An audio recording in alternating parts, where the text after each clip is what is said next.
नमस्कार, ज्ञान सागर में आपका स्वागत है। आज हम कक्षा 11 से हिंदी पाठ्य पुस्तक आहू भागवत से गद्य खंड से संबंधित नमक का दरोगा इस पाठ को लाए हैं। यह पाठ कहानी प्रेमचंद जी द्वारा लिखी गई है। यहाँ दी गई कहानी नमक का दरोगा प्रेमचंद की बहुचर्चित कहानी है, जिसे आदर्शोन्मुख यथार्थवाद के एक मुकम्मल उदाहरण के रूप में देखा जा सकता है। कहानी में ही आए हुए एक मुहावरे को लें तो यह धन के ऊपर धर्म की जीत की कहानी है। धन और धर्म को हम क्रमशः सत्वृत्ति और असत्वृत्ति, बुराई और अच्छाई, असत्य और सत्य इत्यादि भी कह सकते हैं। कहानी में इनका प्रतिनिधित्व क्रमशः पंडित आलोकदीन और मुंशी वंशीधर नामक पात्रों ने किया है। ईमानदार कर्मयोगी मुंशी वंशीधर को खरीदने में असफल रहने के बाद पंडित आलोकदीन अपने धन की महिमा का उपयोग कर उन्हें नौकरी से मुअत्तल करा देते हैं, लेकिन अंत सत्य के आगे उनका सर झुक जाता है। वे सरकारी महकमे से बर्खास्त वंशीधर को बहुत ऊंचे वेतन और भत्ते के साथ अपनी सारी जायदाद का स्थायी मैनेजर नियुक्त करते हैं और गहरे अपराध बोध से भरी हुई वाणी में निवेदन करते हैं। परमात्मा से यही प्रार्थना है कि वह आपको सदैव वही नदी के किनारे वाले बेमुरोवोत उद्दंड किंतु धर्मनिष्ठ दरोगा बनाए रखे। कहानी के इस अंतिम प्रसंग से पहले तक की समस्त घटनाएं प्रशासनिक और न्यायिक व्यवस्था में व्याप्त भ्रष्टाचार तथा उस भ्रष्टाचार की व्यापक सामाजिक स्वीकार्यता को अत्यंत साहसिक तरीके से हमारे सामने उजागर करती है। ईमानदार व्यक्ति के अभिमन्यु के समान निहत्थे और अकेले पड़ते जाने का यथार्थ तस्वीर इस कहानी में बहुत बड़ी खूबी है, किंतु प्रेमचंद इस संदेश पर कहानी को खत्म नहीं करना चाहते, क्योंकि उस दौर में वे मानते थे कि ऐसा यथार्थवाद हमको निराशावादी बना देता है। मानव चरित्र पर से हमारा विश्वास उठ जाता है। हमको चारों तरफ बुराई ही बुराई नजर आने लगती है। उपन्यास शीर्षक निबंध से इसलिए कहानी का अंत सत्य की जीत के साथ होता है। कहानी को हम दो भागों में लेंगे। पहला भाग, नमक का दरोगा। जब नमक का नया विभाग बना और ईश्वर प्रदत्त वस्तु के व्यवहार करने का निषेध हो गया, तो लोग चोरी छुपे इसका व्यापार करने लगे। अनेक प्रकार के छल प्रपंचों का उत्पाद हुआ। कोई घूस से काम निकालना था तो कोई चालाकी से। अधिकारियों के पौ मारे थे। पटवारीगिरी का सर्व सम्मानित पद छोड़ छोड़कर लोग इस विभाग की बरकतबाजी करते थे। इसके दरोगा पद के लिए तो वकीलों का भी जी लग जाता था। यह वह समय था जब अंग्रेजी शिक्षा और ईसाई मत को लोग एक ही वस्तु समझते थे। फारसी का प्रबल्य था। प्रेम की कथाएं और श्रृंगार रस के काव्य पढ़कर फारसीदा लोग सर्वोच्च पदों पर नियुक्त हो जाया करते थे। मुंशी वशीधर भी जुलेखा की विरह कथा समाप्त करके मजनू और फरहाद की प्रेम वृत्तियों को, नल और नील की लड़ाई और अमेरिका के आविष्कार से अधिक महत्व की बातें समझते हुए रोजगार की खोज में निकले। उनके पिता एक अनुभवी पुरुष थे। समझाने लगे, बेटा, घर की दुर्दशा देख रहे हो, ऋण का बोझ से दबे हुए हैं। लड़कियां हैं, वह घास फूस की तरह बढ़ती चली जाती हैं। मैं कगारे पर का वृक्ष हो रहा हूँ, मैं मालूम कब गिर पड़ूं। अब तुम ही घर के मालिक मुख्तार हो। नौकरी में ओहदे की ओर ध्यान मत देना, यह तो पीर का मजार है। निगाह चढ़ावे और चादर पर रखनी चाहिए। ऐसा काम ढूंढना जहाँ कुछ ऊपरी आए हो। मासिक वेतन तो पूर्ण मासिक का दान है, जो एक दिन दिखाई देता है और घटते घटते लुप्त हो जाता है। ऊपरी आय बहता हुआ सोच रहे है, जिससे सदैव प्यास बुझती है। वेतन मनुष्य देता है, इसी से उसमें वृद्धि नहीं होती। ऊपरी आमदनी ईश्वर देता है, इसी से उसकी बरकत होती है। तुम स्वयं विद्वान हो, तुम्हें क्या समझाऊं। इस विषय में विवेक की बड़ी आवश्यकता है। मनुष्य को देखो, उसकी आवश्यकता को देखो और अवसरों को देखो, उसके उपरांत जो उचित समझो करो। गरज वाले आदमी के साथ कठोरता करने में लाभ ही लाभ है, लेकिन बेगरज का दाव पर पाना जरा कठिन है। इन बातों को निगाह में बांध लो, यह मेरी जन्म भर की कमाई है। इस उपदेश के बाद पिताजी ने आशीर्वाद दिया। वंशीधर आज्ञाकारी पुत्र थे। ये बातें ध्यान से सुनी और तब घर से चल पड़े। इस विस्तृत संसार में उनके लिए धैर्य, अपना मित्र, बुद्धि, अपनी पथ प्रदर्शक और आत्मावलंब ही उनका सहायक था। लेकिन अच्छे शगुन से चले थे। जाते ही जाते नमक विभाग के दरोगा पद पर प्रतिष्ठित हो गए। वेतन अच्छा, ऊपरी आय का तो ठिकाना ही नहीं था। वृद्ध मुंशी जी को सुख संवाद मिला तो फूले न समाये। महाजन कुछ नरम पड़े।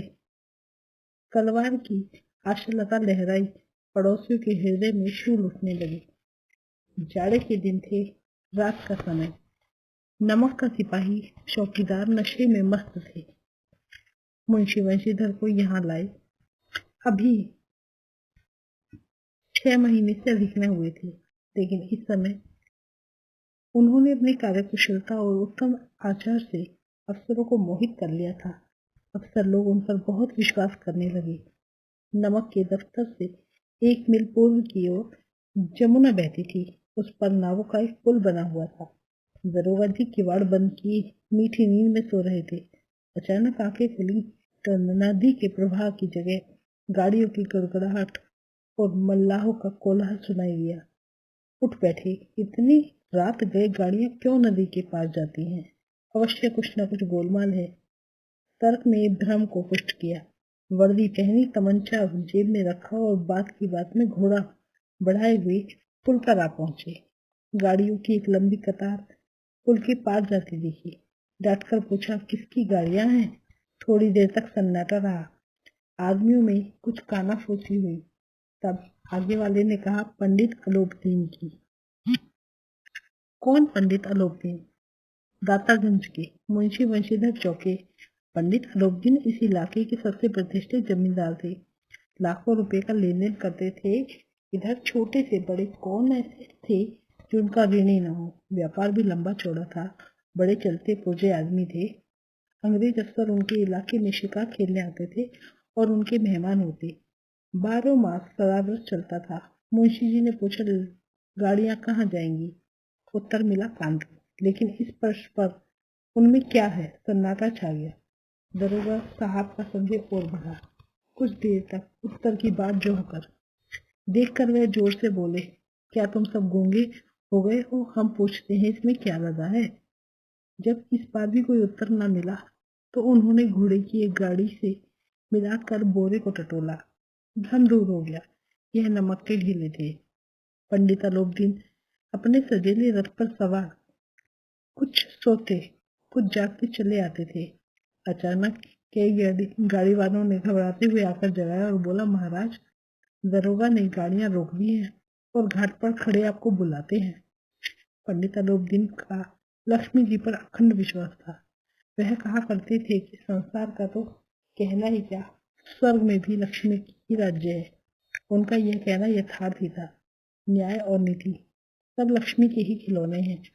उन्हें वह जैसे जानती है, चाहती है न चाहती है, लेटे ही लेटे गर्व से बोले, चलो हम आते हैं। यह कहकर पंडित जी ने बड़ी निश्चिंता से पान किए बीड़े लगाकर खाए। फिर लिहाफ ओढ़े हुए दरोगा के पास आकर बोले, बाबूजी आशीर्वाद, कहिए हमसे ऐसा कौन सा अपराध हुआ कि गाड़ियां रोक दी? हम ब्राह्मणों पर तो आपकी कृपा दृष्टि रहनी चाहिए। वंशीधर रुखाई के साथ बोले, सरकारी हुक्म। पंडित अलोपदीन ने हंसकर कहा, हम सरकारी हुक्म को नहीं जानते और न ही सरकार को। हमारी सरकार तो आप ही हैं। हमारा और आपका तो घर का मामला है। हम कभी आपसे बाहर हो सकते हैं? अपने यथार्थ का कष्ट उठाया, आपने व्यर्थ का कष्ट उठाया। यह हो ही नहीं सकता कि इधर से जाए और इस घाट के देवता को बेटा जाए। मैं तो आपकी सेवा में स्वयं ही आ रहा था। वंशीधर पर ऐश्वर्य की मोहिनी वंशी का कुछ प्रभाव न पड़ा। ईमानदारी की नई उमंग थी। कड़क कर बोले, हम उन नमक हरामों में से नहीं जो कोड़ियों पर अपना ईमान बेचते फिरते हैं। आप इस समय हिरासत में हैं। आपके कायदे के अनुसार चलान होगा। बस मुझे अधिक बातों की फुर्सत नहीं है। जमादार बदलू सिंह, तुम इन्हें हिरासत में ले लो, मैं हुक्म देता हूँ। पंडित अलोपदीन स्तंभित हो गए। गाड़ी वानों में हलचल मच गई। पंडित जी के जीवन में कदाचित यह पहला ही अवसर था कि पंडित जी को ऐसी कठोर बातें सुननी पड़ी। बदलू सिंह आगे बढ़ा, किंतु रोब के मारे यह साहस न हुआ कि उनका हाथ पकड़ सके। पंडित जी ने धन का ऐसा निरादर करते हुए कभी नहीं देखा था। विचार किया, यह अभी उद्दंड लड़का है, मोह माया के जाल में अभी नहीं पड़ा, अलहरे झिझकता है। बहुत दीन भाव से बोले, बाबू साहब ऐसा न कीजिए, हम मिट जाएंगे, इज्जत धूल में मिल जाएगी। हमारा अपमान करने से आपके हाथ क्या आएगा? हम किसी तरह आपसे बाहर थोड़े ही हैं। वंशीधर ने कठोर स्वर में कहा, हम ऐसी बातें नहीं सुनना चाहते। अलोकदीन ने जिस सहारे चट्टान समझ रखा था वह पैरों के नीचे से खिसका हुआ मालूम हुआ। स्वाभिमान और धन ऐश्वर्य की कड़ी चोट लगी, किंतु अभी तक धन की असंख्य शक्ति का पूरा भरोसा था। अपने मुख्तार से बोले, लाला जी 1000 के नोट बाबू साहब को भेंट करो, आप इस समय भूखे सिंह हो रहे हैं। वंशीधर ने गर्म होकर कहा, 1000 नहीं, 1,00,000 भी मुझे सच्चे मार्ग से नहीं हटा सकता। धर्म की इस बुद्धिहीन दृढ़ता और देर दुर्लभ त्याग पर मन तो बहुत झुंझलाया। अब दोनों शक्तियों में संग्राम होने लगा। धन ने उछल उछल कर आक्रमण करनी शुरू किए। 1 से 5, 5 से 10, 10 से 15, 15 से 20,000 तक नौबत आई। किंतु धर्म अलौकिक वीरता के साथ इस बहुसंख्यक सेना के सम्मुख अकेला पर्वत की भांति अटल अविचलित खड़ा रहा। अलोकदीन निराश होकर बोले, अब इससे अधिक मेरा साहस नहीं, आगे आपको अधिकार है। वंशीधर ने अपने जमादार को ललकारा। बदलू सिंह मन में दरोगा जी को गालियां देता हुआ पंडित अलोकदीन की ओर बढ़ा। पंडित घबरा कर 2-3 कदम पीछे हट गए। अत्यंत दीनता के साथ बोल दी, बाबू साहब ईश्वर के लिए मुझ पर दया कीजिए, मैं 25,000 तक पर निपटाने को तैयार हूँ। असंभव बात है, 30,000 पर किसी तरह भी संभव नहीं। क्या 40,000 पर भी नहीं? 40,000 नहीं, 40 लाख पर भी असंभव है। बदरू सिंह, इस आदमी को भी हिरासत में ले लो। अब मैं एक शब्द भी नहीं सुनना चाहता। धर्म ने धन को पैरों से तले कुचल डाला। अलोकदीन ने एक हष्टपुष्ट मनुष्य को हथकड़ी लिए अपनी तरफ आते देखा। चारों ओर निराश और करतार दृष्टि से देखने लगे। इसके बाद एकाएक मूर्छित होकर गिर पड़े। दुनिया सोती थी पर दुनिया की जीव जागती थी। सवेरे देखिए तो बालक वृद्ध सबके मुंह पर यही बात सुनाई देती थी। जिसे देखिए वही पंडित जी के व्यवहार पर टीका टिप्पणी कर रहा था। निंदा की बौछारें हो रही थी। मानो संसार से अब पापी का पाप कट गया। पानी को दूध के नाम से बेचने वाला ग्वाला कल्पित, रोज नामचे भरने वाला अधिकारी वर्ग, रेल में बिना टिकट सफर करने वाला बाबू लोग, जाली दस्तावेज बनाने वाले सेठ और साहूकार, यह सबके सब देवताओं की भांति गर्दनें चला रहे थे। जब दूसरे दिन पंडित अलोकदीन अभियुक्त होकर कांस्टेबल के साथ हाथों में हथकड़ियां, हृदय में ग्लानि और शोभ भरे लज्जा से गर्दन झुकाए अदालत की तरफ चले तो सारे शहर में हलचल मच गई। मेलों में कदाचित आंखें इतनी विग्र न होती होंगी, भीड़ के मारे छत और दीवारों में कोई भेद न रहा, किंतु अदालत में पहुंचने पर देर थी। पंडित अलोकदीन इस अगाध वन के सिंह थे। अधिकारी वर्ग उनके भक्त थे। अमले उनके सेवक, वकील मुख्तार उनके आज्ञापालक और दली चपरासी और चौकीदार तो उनके बिना माल के गुलाम थे। उन्हें देखते ही लोग चारों तरफ से दौड़े। सभी लोग विस्मित हो रहे थे, इसलिए नहीं कि अलोकदीन ने क्यों यह कर गया, बल्कि इसलिए कि वह कानून के पंजे में कैसे आए। ऐसा मनुष्य जिसके पास असभ्य साधन करने वाला धन और अनन्य वाचलता हो, वह क्यों कानून के पंजे में आए। प्रत्येक मनुष्य उनसे सहानुभूति प्रकट करता था। बड़ी तत्परता से इस आक्रमण को रोकने के निश्मित वकीलों की एक सेना तैयार की गई। न्याय के मैदान में धर्म और धन में युद्ध ठन गया। वंशीधर चुपचाप खड़े थे। उनके पास सत्य के सिवा कुछ नहीं था। न स्पष्ट भाषण के अतिरिक्त कोई गवाह थे, किंतु लोभ से डावाडोल। यहाँ तक कि मुंशी जी को न्याय भी अपनी ओर से कुछ खिंचता हुआ दिख पड़ता था। वह न्याय का दरबार था, परंतु उसके कर्मचारी पर पक्षपात का नशा छाया हुआ था। कुछ किंतु पक्षपात और न्याय का क्या मेल। जहाँ पक्षपात हो वहां न्याय की कल्पना भी नहीं की जा सकती। मुकदमा शीघ्र ही समाप्त हो गया। डिप्टी मजिस्ट्रेट ने अपनी तवज्जी में लिखा, पंडित आलोक जैन के विरुद्ध दिए गए प्रमाण निर्मूल और भ्रमात्मक है। वह एक बड़े भारी आदमी है। यह बात कल्पना के बाहर है कि उन्होंने थोड़े लाभ के लिए ऐसा दुस्साहस किया होगा। यद्यपि नमक का दरोगा मुंशी वंशीधर का अधिक दोष नहीं है, लेकिन यह बड़े खेद की बात है कि उसकी उद्दंडता और विचारहीनता के कारण एक भले मानव को कष्ट झेलना पड़ा। हम प्रसन्न हैं कि वह अपने काम में सजग और सचेत रहता है, किंतु नमक से मुकदमे की बढ़ी हुई नमक हलाली ने उसके विवेक और बुद्धि को भ्रष्ट कर दिया है। भविष्य में उसे होशियार रहना चाहिए। आज के लिए कहानी इतनी ही। अगले भाग में इसकी अतिरिक्त कहानी को पढ़ाएंगे। और बने रहिए ज्ञान सागर में। वीडियो अच्छी लगी है तो लाइक कीजिए, चैनल को सब्सक्राइब कीजिए। धन्यवाद।